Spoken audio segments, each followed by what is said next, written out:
Hello, hello, bonjour à tout le monde.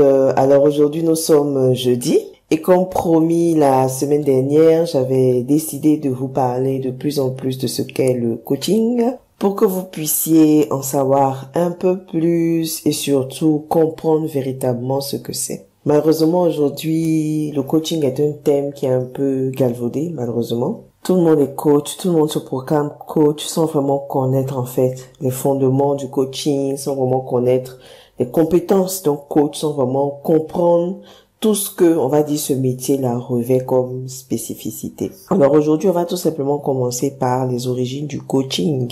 À qui est-ce qu'on attribue l'origine du coaching? Ce que vous devez savoir, c'est que l'origine du coaching est attribuée à Timothy Gallwey, qui était un étudiant américain dans les années 1970. Il était capitaine de l'équipe de tennis et il s'est consacré vraiment à l'accompagnement de champions. Cet accompagnement, en fait, lui a permis de créer ce qu'on appelait la méthode du jeu intérieur, qui prend en compte autant la préparation mentale que la préparation physique de la personne. Et grâce à ces techniques que Timothy a eu à mettre en place, on va dire qu'il a révolutionné l'entraînement des sportifs. Donc, d'entraîneur sportif, Timothy est devenu coach. Quand il a su vraiment emmener l'athlète à non seulement améliorer sa performance au jeu, mais aussi à pacifier son esprit pour mieux se concentrer sur l'objectif à atteindre. Du coup, pour résumer sa méthode, Timothy Gallwey explique que la performance tout simplement égale à ton potentiel moins les interférences. Je reprends, selon Timothy Gallwey, performance est égale à ton potentiel moins les interférences. C'est à partir de là que le coaching a véritablement démarré et il s'est adapté aux entreprises en premier lieu et après il s'est adapté maintenant aux humains. Moi, je suis coach de vie, donc je travaille plus avec les personnes qu'avec les entreprises.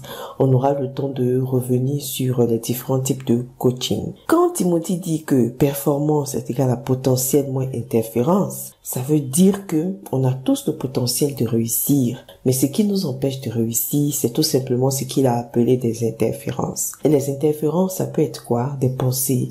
Ça peut être des habitudes, ça peut être des comportements, ça peut être peut-être notre façon de réagir vis-à-vis des autres, ça peut être même l'environnement dans lequel nous vivons, ça peut être nos croyances, ça peut être comment nous nous percevons en tant que personne. Toutes ces choses en fait constituent des interférences qui vont venir justement, on va dire, amoindrir notre potentiel de sorte à ce qu'il ne puisse plus briller vraiment comme il devrait briller.